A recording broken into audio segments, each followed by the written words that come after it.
Voy a invitarles a abrir sus Biblias, hermanos. Les invitamos a abrir sus Biblias en el primer libro del apóstol San Pablo a los Corintios, primera epístola del apóstol San Pablo a los Corintios, y leeremos los versos del 1 al 9. Primera de Corintios capítulo 1, del 1 al 9. Dice así la palabra del Señor. Pablo, llamado a ser apóstol de Jesucristo por la voluntad de Dios, y el hermano Sóstenes, a la iglesia de Dios que está en Corinto, a los santificados en Cristo Jesús, llamados a ser santos con todos los que en cualquier lugar invocan el nombre de nuestro Señor Jesucristo, Señor de ellos y nuestro. Gracia y paz a vosotros de Dios nuestro Padre y del Señor Jesucristo.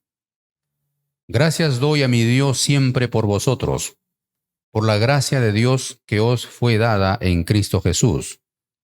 Porque en todas las cosas fuisteis enriquecidos en Él, en toda palabra y en toda ciencia, así como el testimonio acerca del Cristo ha sido confirmado en vosotros, de tal manera que nada os falta en ningún don, esperando la manifestación de nuestro Señor Jesucristo, el cual también os confirmará hasta el fin, para que seáis irreprensibles en el día de nuestro Señor Jesucristo. Fiel es Dios, por el cual fuisteis llamados a la comunión con su Hijo Jesucristo nuestro Señor. Amén. Hasta ahí la lectura de la palabra de nuestro Dios. Hoy estamos iniciando, estimados hermanos, la serie de prédicas basadas precisamente en esta primera epístola del apóstol San Pablo a los Corintios, y vamos a meditar en esta primera parte solamente los versos del 1 al 3. Del 1 al 3. Vale decir, vamos a compartir solamente sobre el saludo que San Pablo hace a los hermanos de Corinto. La salutación, ¿de acuerdo? La salutación. En los tiempos del apóstol Pablo, que era también costumbre en esos tiempos, las cartas que se escribían siempre tenían como característica primero hacer un saludo de introducción antes de escribir una carta. Pero a diferencia de las cartas de hoy, en la antigüedad la carta empezaba con el nombre de la persona que la enviaba. Hoy en día, cuando enviamos una carta, ponemos el nombre de la persona a quien va dirigida, ¿no? Es decir, se pone el nombre de la persona que va a recibir la carta, ¿verdad? Pero en los tiempos de Pablo, el nombre iba del remitente, del que enviaba la carta. Eso era una práctica común, frecuente. Y nosotros hoy en día ponemos el nombre de la persona a quien envía, lo ponemos al final, ¿es cierto? Al final. Antiguamente no. El que enviaba ponía al principio. Al principio ponía su nombre. Y aquí Pablo empieza diciendo lo siguiente, su saludo muy, muy particular. Después vamos a explicar un poquito de la ciudad de Corinto. Dice lo siguiente: Pablo, llamado a ser apóstol de Jesucristo. ¿Por qué es que le empieza diciendo que él ha sido llamado a ser apóstol de Jesucristo? ¿Por qué? Sucede que en la iglesia de Corinto, hermano, que era una ciudad muy, muy, muy peculiar, muy particular, por todo lo que acontecía, como vamos a ir más adelante, por toda la cultura, las costumbres y los pecados horrendos que había en esa ciudad, a Pablo no lo veían como un siervo de Dios, no lo veían como apóstol, porque él, ustedes saben, no era uno de los 12, no fue uno de los 12 elegidos por el Señor. Él es un apóstol llamado posteriormente por el Señor en una experiencia muy dramática que tuvo con el Señor, y luego es llamado apóstol. Entonces, él empieza diciendo que él es Pablo, llamado a ser apóstol de Jesucristo. Está diciendo que él es un apóstol porque así ha sido el propósito de Dios, esa ha sido la voluntad de Dios. Como no lo reconocían como tal, como no lo aceptaban como apóstol, los Corintios.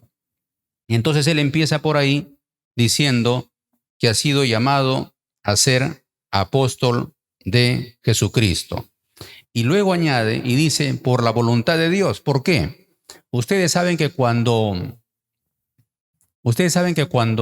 Judas se quita la vida, después de haber traicionado al Señor, después de haber vendido al Señor, y aunque luego trató de arrepentirse, quedaron solamente 11. Y en los primeros capítulos de Hechos aparece una junta de apóstoles para elegir al sucesor. Entonces hacen una reunión, hay votación, hay elección y se elige a un integrante más que va a suplir el vacío que había dejado Judas. Y se elige a Matías. Sucede que cuando eligen a Matías, por elección, por decisión, los votos cayeron y recayeron más sobre Matías. Sucede que es la única oportunidad en que se menciona a Matías y no se vuelve a saber de él. No se sabe más del apóstol Matías, del que reemplaza, del que sucede, aquel que es incorporado en lugar de Judas. No se vuelve a saber más de él. No hay una referencia más a Matías. Solamente que fue elegido así por votación, ¿no es cierto? Tal vez de manera democrática también. Y los comentaristas hacen referencia justamente que esa no fue la forma, no fue la manera, no debió haber sido la manera de incorporar a un apóstol para completar el número de los 12, sino que debió haber sido de una manera distinta, de una manera diferente. Pero ellos como que para estar los 12 tomaron la decisión de ir a elecciones y habían seguramente algunos candidatos y ganó Matías. No se conoce más de él. Entonces casi todos los comentaristas coinciden que la persona de Pablo, el apóstol Pablo, fue el que Dios había elegido para que, como lo vemos más adelante en el libro de los Hechos, en el libro de los Hechos están los detalles, prácticamente él viene a ser el que reemplazó literalmente a Judas, porque se reunía con los apóstoles y todo el trabajo se hacía coordinadamente en Jerusalén con los apóstoles. O sea, San Pablo no hacía nada que no sea previamente coordinado con los apóstoles.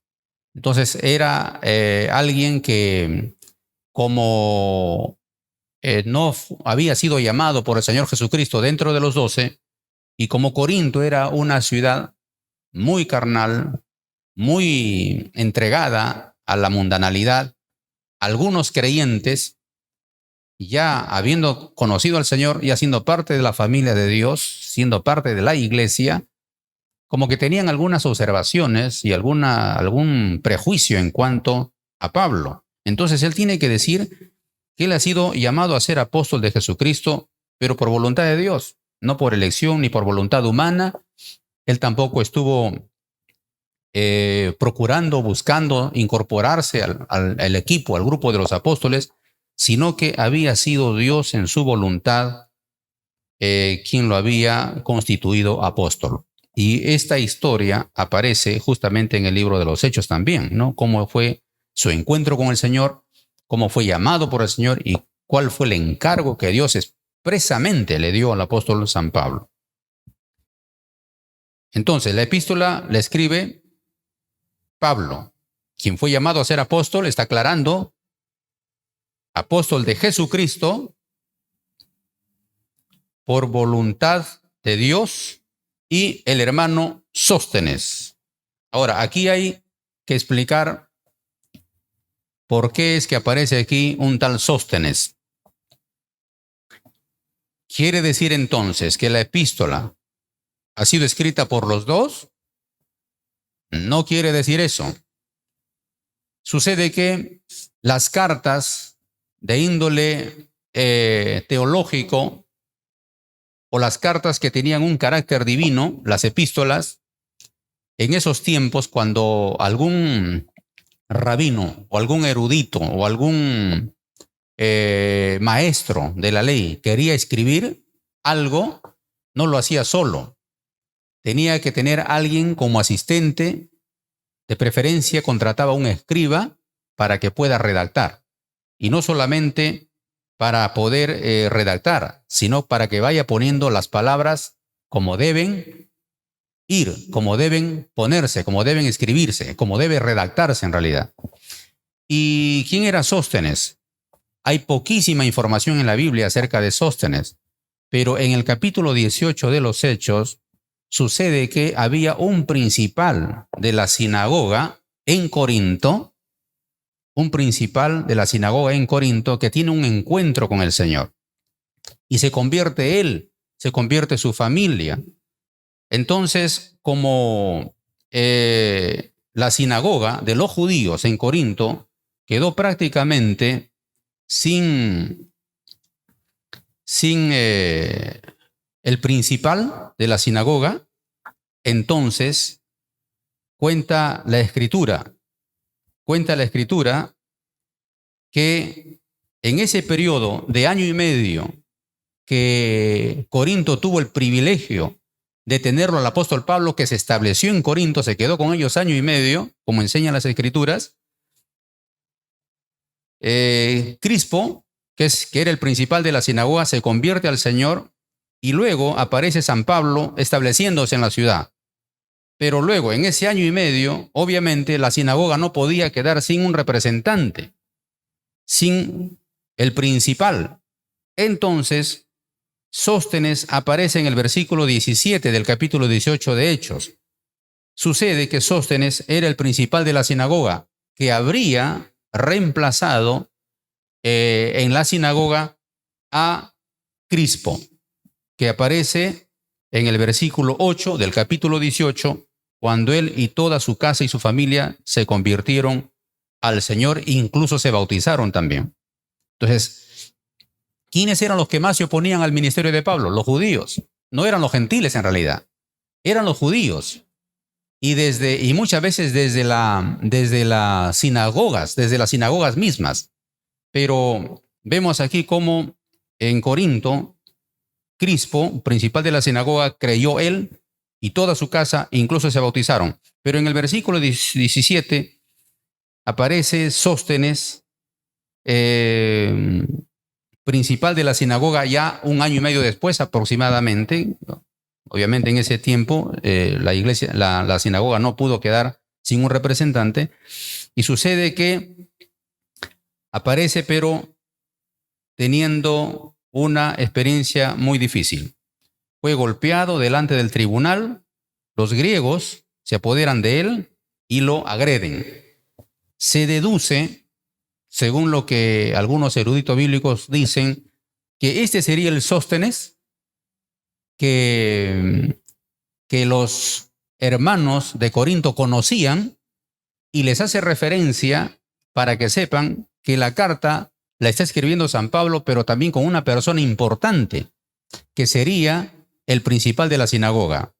Y obviamente está tratando de también sembrar en el corazón de los hermanos de Corinto que la carta está debidamente redactada, debidamente elaborada, porque hay un principal de la sinagoga que sabe lo que tiene que decir y cómo tiene que poner las palabras también, de manera correcta, de manera adecuada. Otro aspecto es en cuanto a las cartas de Pablo. Sucede que, por ejemplo, cuando escribe la iglesia de Tesalónica y cuando escribe a otras iglesias, no aparece Pablo solo. Y también se considera que él, pudiendo escribir, porque también era fariseo, era escriba, era doctor de la ley, el apóstol Pablo podía hacer la carta él solo, ¿no? Pero siempre se consideraba que tenía que haber otra persona en calidad de asistente o de apoyo para redactar un documento. En este caso, la carta, la epístola. También se considera que aparece Sóstenes porque en los estudios que se han hecho de la vida del apóstol Pablo, se sabía que él tenía dos problemas de enfermedad. Un problema era el problema a la columna. Se considera que Pablo era un hombre que tenía problema a los huesos y básicamente a la columna, y que tenía el cuerpo torcido, ligeramente torcido. Ese era uno de los aguijones que él tenía. Pero el aguijón más considerable que él tenía era problemas a la vista. Lo que nosotros hoy en día conocemos como una infección a la vista, que es la conjuntivitis, Se cree que San Pablo tenía problemas con la vista, no solamente inflamación a los ojos, sino que también tenía dificultades para ver. Y eso seguramente era el aguijón que él decía en oración al Señor, que le quite ese aguijón, que le quite esas limitaciones que tenía. Y el Señor le dijo, ¿no? Más de una vez le había dicho, bástate mi gracia porque mi poder se perfecciona en tu debilidad. Yo te quiero tener así. Y él era una persona delicada. San Pablo era una persona enferma, en realidad, como enseñan las Escrituras. Entonces, si va a redactar una carta, en realidad son 3 cartas. Hay una epístola, hay una carta que aparece en el libro de los Hechos que se considera que ese documento se extravió. Si usted lee el libro de los Hechos va a encontrar ahí que Pablo hace referencia, y aún aquí en Corinto, que él ya les había escrito una carta anterior, pero de esa epístola no se tiene conocimiento. Como él tenía que escribir regular cantidad de palabras y obviamente tenía problemas a la vista, necesitaba también de una persona que no solamente lo asista en la forma como redactar, lo que se denomina la sintaxis, ¿no? Cuando las palabras, los términos tienen que ir debidamente cada cosa en su lugar, debidamente redactado. Y como tenía problemas a la visión, Pablo eventualmente necesitaba y requería no solamente de un asistente, sino también necesitaba que alguien le ayude a escribir porque tenía el mismo problema para hacer la carta por sí solo. Entonces hay aquí 2 aspectos por qué es que San Pablo menciona que él escribe la epístola junto al hermano Sóstenes. Así como Crispo se convierte al Señor, al parecer, por lo que refiere aquí, Sóstenes también había llegado a conocer al Señor, por eso que lo considera hermano, el hermano Sóstenes.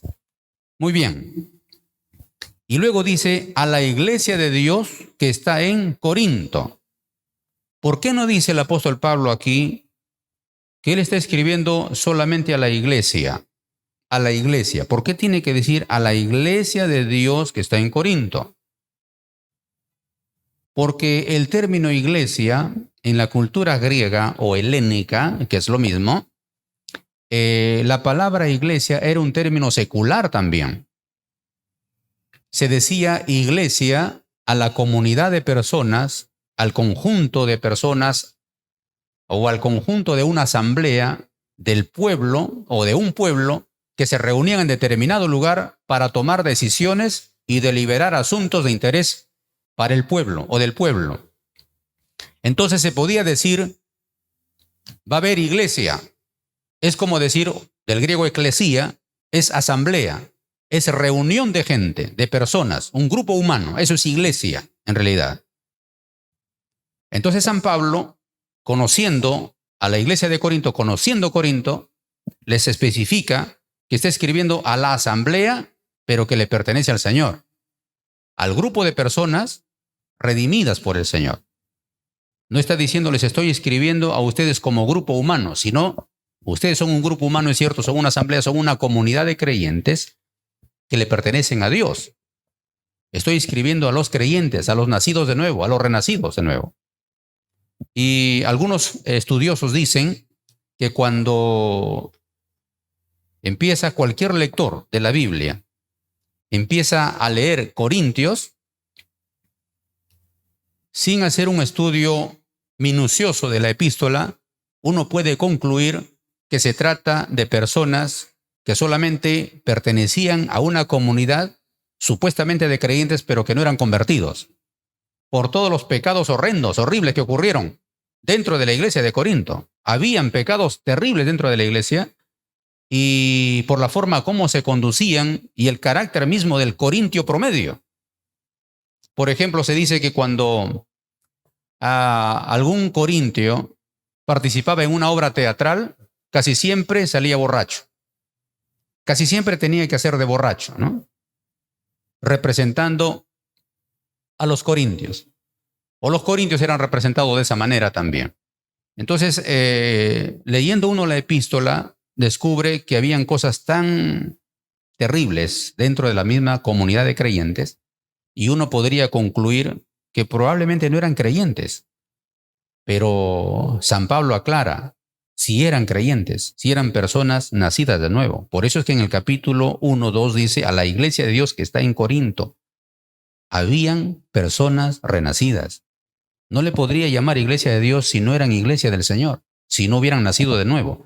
A la iglesia de Dios que está en Corinto. Luego añade, a los santificados en Cristo Jesús, llamados a ser santos. La palabra santificado y la palabra santo en realidad significa aquellos que han sido separados o han sido apartados. Obviamente, Corinto era una ciudad plagada de placeres y de pecados terribles. Comentaristas tratan de comparar a la iglesia de Corinto con ciudades hoy en día, por ejemplo, como Las Vegas, Nueva York y otras ciudades, donde todo es placer, todo son vicios, todo es pecaminosidad. Y Corinto era una ciudad así, muy entregada al pecado. Por eso es que San Pablo le dice, esta carta va escrita a la iglesia de Dios que está en Corinto, llamados a los santificados en Cristo Jesús, llamados a ser santos. Santificado, santo, es un término que implica personas que pudiendo estar dentro de un determinado lugar o ambiente de pecaminosidad, han sido apartados o han sido separados de ahí. Por eso que aquí está diciendo, han sido llamados a ser santos, han sido llamados a ser apartados. O sea, que no comulgan con el pecado, con las cosas que ocurren dentro de ese entorno. Llamados a ser santos. Luego dice, con todos los que en cualquier lugar invocan el nombre de nuestro Señor Jesucristo, Señor de ellos y nuestro. ¿Qué está diciendo acá? Que la epístola, si bien es cierto, está siendo dirigida a la iglesia de Corinto, no quiere decir que está dirigida exclusivamente solamente para ellos. Ahí no tienen que ver los de Éfeso, los romanos, los gálatas, los tesalonicenses, los de Filipos. No está diciendo eso. Cuando está diciendo que es a la iglesia que está en Corinto, a los santificados y santos, llamados a ser santos, también dice, con todos los que en cualquier lugar invocan el nombre de nuestro Señor Jesucristo, Señor de ellos y nuestro. Ahora, quiero que abramos brevemente 1 Corintios 10:32. Aquí está incluyendo, cuando dice él, llamados a ser santos con todos los que en cualquier lugar invocan el nombre del Señor Jesucristo, Señor de ellos y nuestro, está incluyendo a la iglesia universal. Ahí estaría Chimbote también, ¿creen ustedes, hermanos? Estaría Lima, estarían países en Latinoamérica, estarían países asiáticos, por supuesto. Aquí está diciendo que la carta no solamente es estrictamente para ellos o exclusivamente de ellos.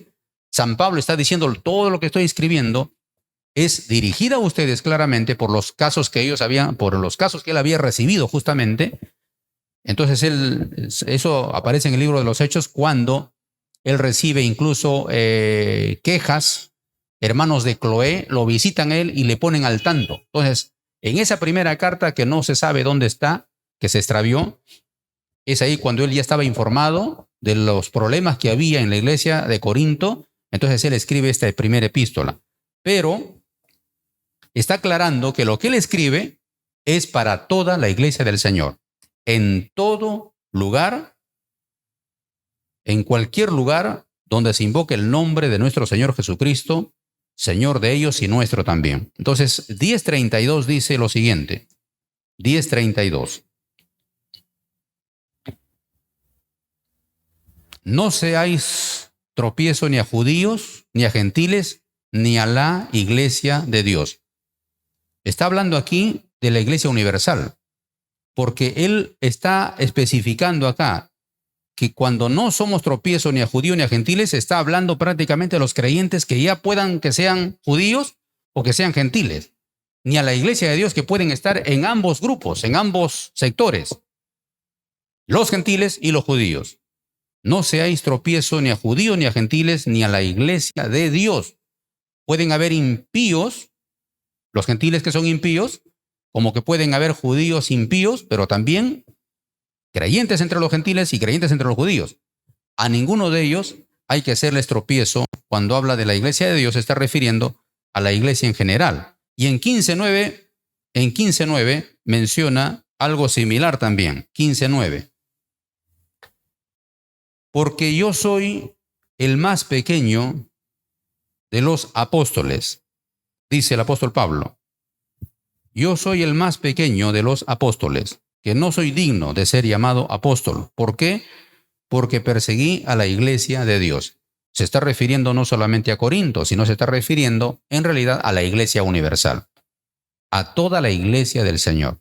Por eso es que cuando dice que esta carta está escrita a la iglesia de Dios que está en Corinto, a los santificados en Cristo Jesús, llamados a ser santos, luego añade, con todos los que en cualquier lugar, donde hayan redimidos, donde hayan personas que son de la iglesia del Señor, que son del pueblo de Dios, en ese lugar donde invocan el nombre de nuestro Señor Jesucristo, Señor de ellos y nuestro también.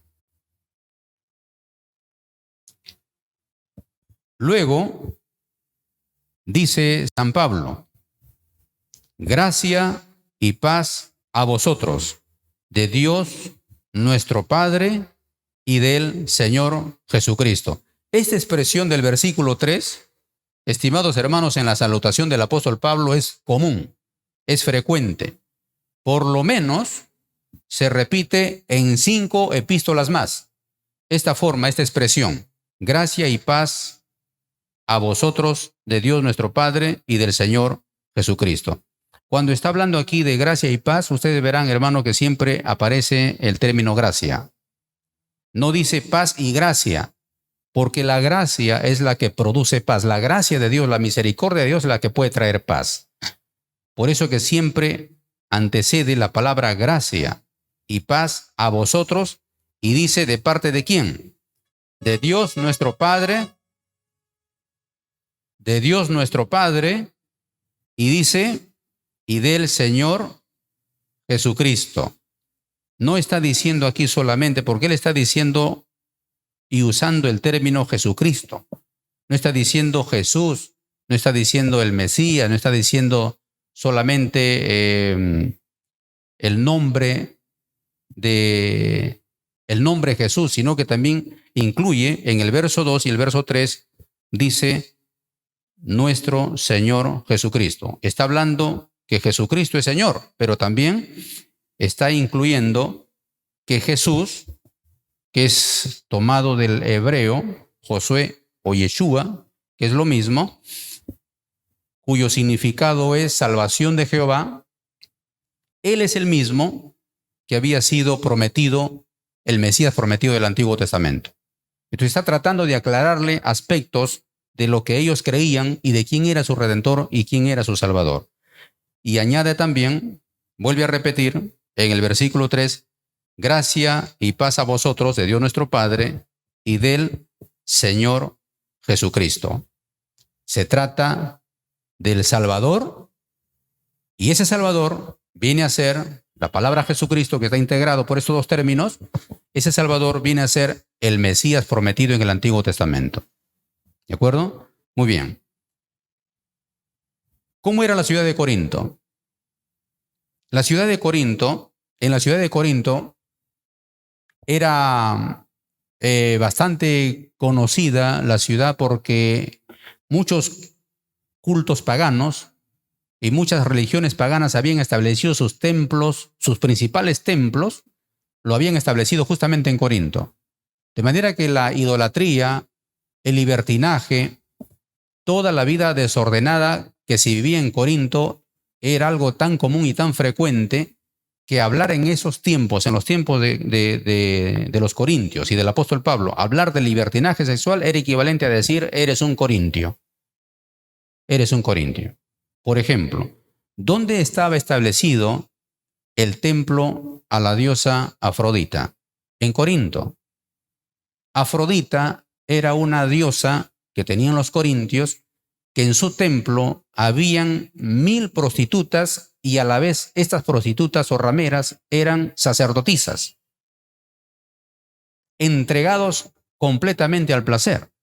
Y Corinto era conocido justamente por su libertinaje sexual, por un libertinaje sin precedentes, sin un indiscriminado libertinaje, aparte de los demás vicios y pecados que habían en ese lugar, en esa ciudad de Corinto, al grado que cuando San Pablo escribe la epístola, empieza a descubrir pecados que eran comunes en la iglesia de Corinto, que se habían estado filtrando a través de algunos creyentes, seguramente en sus primeros pasos de su vida cristiana, empezaron a filtrarse a la congregación, empezaron a filtrarse a la iglesia. De ahí que él recibe algunas quejas, algunas preguntas, algunas inquietudes y algunas denuncias que también llegan hacia él. Porque la iglesia de Corinto, viviendo dentro de un mundo tan complicado, en un contexto tan complicado de demasiado pecado, se había contaminado la iglesia y estaba comprometiendo el testimonio del Evangelio de Cristo. Estaba comprometiendo el Evangelio de Cristo dentro de la misma ciudad, y la iglesia no estaba cumpliendo su rol de ser luz, de ser sal de la tierra y también de dar testimonio de haber sido llamados aparte.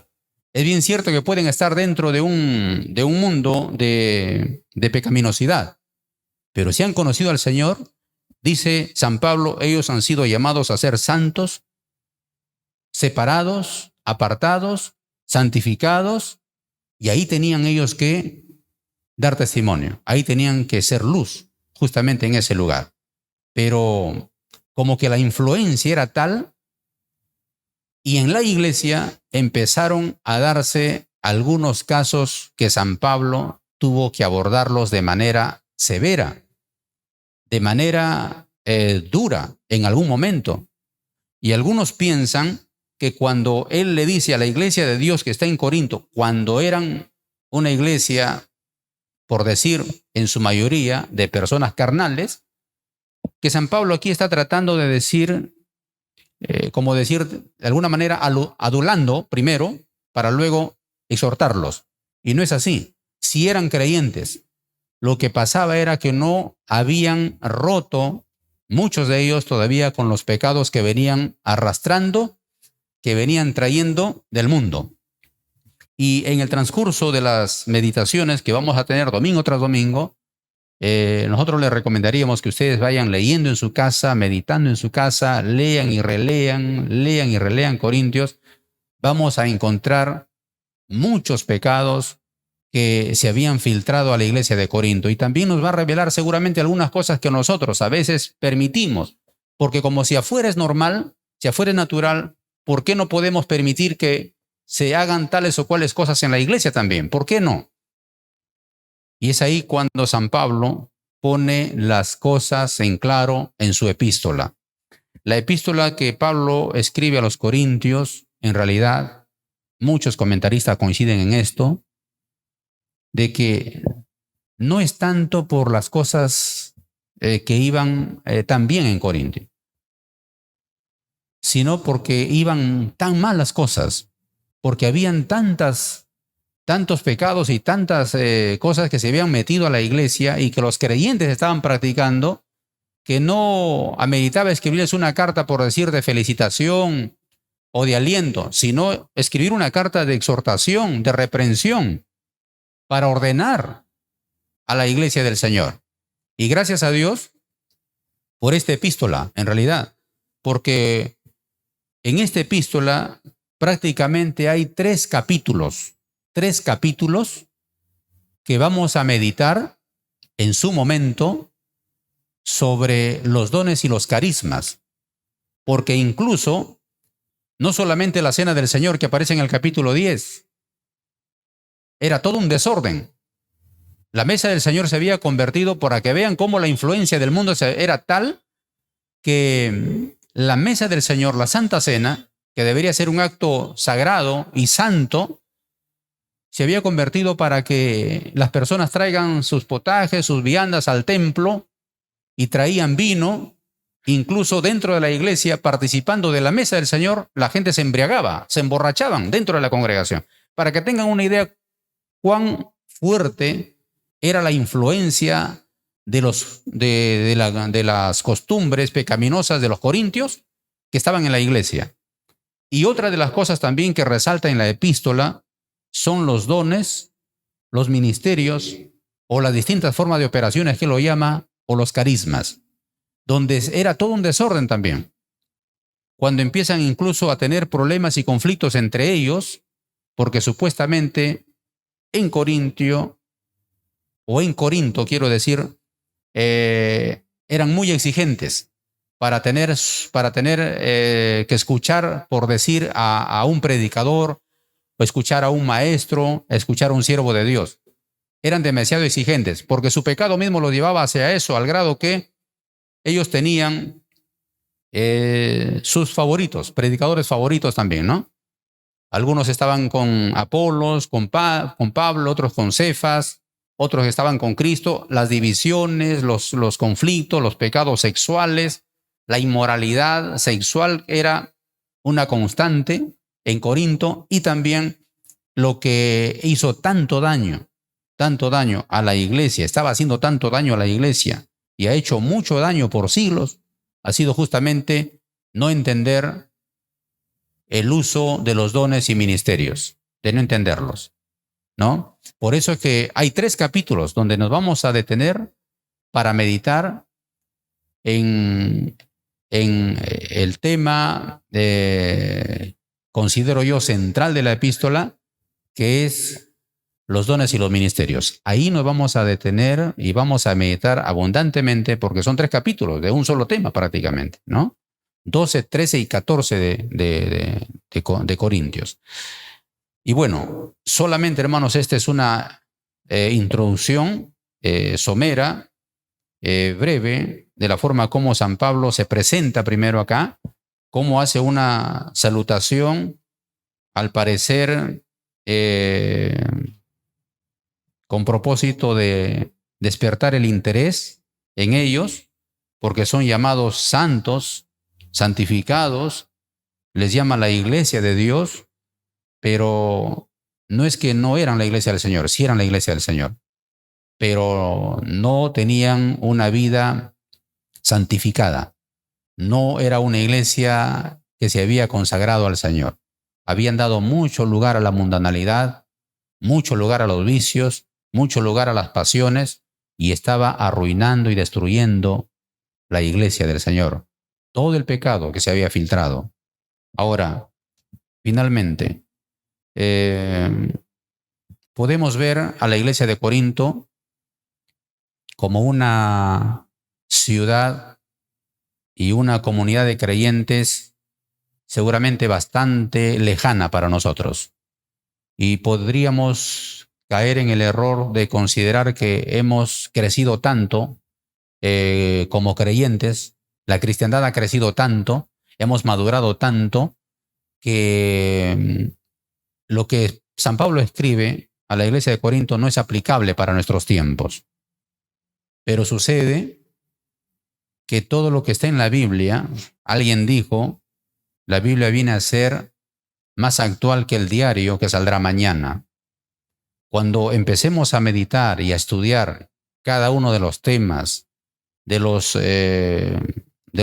aspectos doctrinales que San Pablo aborda, vamos a ir descubriendo que los tiempos no han cambiado. Más bien se han ido empeorando más todavía. No es que ahora estamos en una etapa distinta, que somos una iglesia más ordenada, más disciplinada, más perfeccionada, más santificada. Y vamos a descubrir que hay muchas de las cosas, muchos de los pecados que tenemos que ir abandonando y renunciando en este año que estamos iniciando también.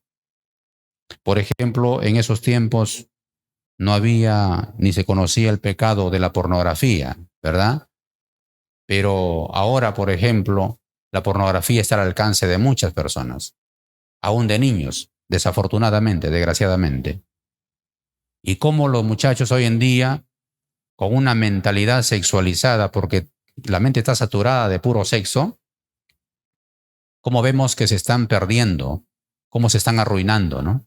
Cómo están comprometiendo su futuro por el resto de su vida, por una práctica desordenada y irresponsable de su sexualidad. Muy bien, en el tiempo de San Pablo, en Corinto, esos pecados que ocurrían están ocurriendo hoy, tal vez de manera más oculta, más misteriosa, tal vez más camuflada, pero los pecados continúan siendo los mismos y que puede arruinar la vida de cualquiera de nosotros, si no asumimos la responsabilidad de ser fieles al Señor, consagrados a Dios, mientras no entendamos que hemos sido llamados aparte, hemos sido llamados a ser apartados y separados de lo que el mundo nos ofrece, de lo que el mundo constantemente está ofreciendo. Les ofrece a nuestros hijos, les ofrece a nuestros nietos, le ofrece al caballero, le ofrece a la dama, no importa la edad. De ahí que esta epístola es sumamente importante, hermanos. Yo quisiera pedirle ¿cómo se dice, no? Como un favor especial. No se pierda una sola secuencia, un solo tema, no pierda. ¿Sabe por qué? Porque esta epístola se debería predicar cada día del año. Si terminaríamos, volver a repetirla, porque la epístola tiene el propósito de dar al creyente un carácter, de mostrarle al creyente cómo debe ser la naturaleza como hijo de Dios, su naturaleza, cómo debe ser, cómo debe conducirse como hijo de Dios. Está escrito para saber cómo conducirnos en la casa de Dios o dentro de la iglesia de Dios o dentro del pueblo de Dios, dentro de la familia de Dios, y cómo debe ser su repercusión y su influencia al mundo. Ese es el propósito de la epístola de Corintios. No es que cómo el mundo me influye a mí, sino cómo nosotros contrarrestamos al mundo y cómo nosotros influenciamos al mundo. Ese es el propósito que tiene la epístola, y que el Señor nos ayude, hermanos, a estar meditando durante este tiempo. No hemos hecho el cálculo todavía cuánto tiempo nos va a tomar, porque a veces, por decir, hay capítulos que son extensos, ¿no? El capítulo 1 es un capítulo extenso, tiene 31 versos. Por ejemplo, nos gustaría de repente predicarlo en 2 domingos, 3 domingos, pero de repente nos vamos a 4 o 5 domingos, porque tal vez vamos a tener que detenernos, ¿no? Entonces, no hemos hecho todavía el cálculo cuánto tiempo nos va a tomar. Probablemente nos tome 1 año, medio año, 2 años, no sabemos. Pero lo que sí quisiéramos dejar como encargo, ¿no? Y como un pedido especial a cada uno de nosotros, que estemos estudiando Corintios de manera seria, de manera responsable, no perder una sola secuencia. Usted mismo, por su propio medio, también empápese de la palabra de Dios, hermano, porque eso va a ayudar a que entendamos que hemos sido llamados a parte. Hemos sido llamados a ser separados del mundo y de lo que el mundo ofrece, porque esa es la iglesia de Jesucristo. La palabra santo, santificado o santidad significa separados o apartados de un lugar determinado a otro lugar. O sea, del mundo, obviamente, o del reino de las tinieblas, para ser parte del reino de Dios, del reino de la luz. Y ese es el propósito que tiene la epístola a los Corintios. Que el Señor nos ayude, hermanos amados, en esta introducción, en esta apertura que hemos tenido de los primeros 3 versos. Por la tarde continuamos. Los versos del 4 al 9 se estará meditando, y no perdamos la bendición de estar juntos meditando en esta maravillosa epístola. Que el Señor nos acompañe.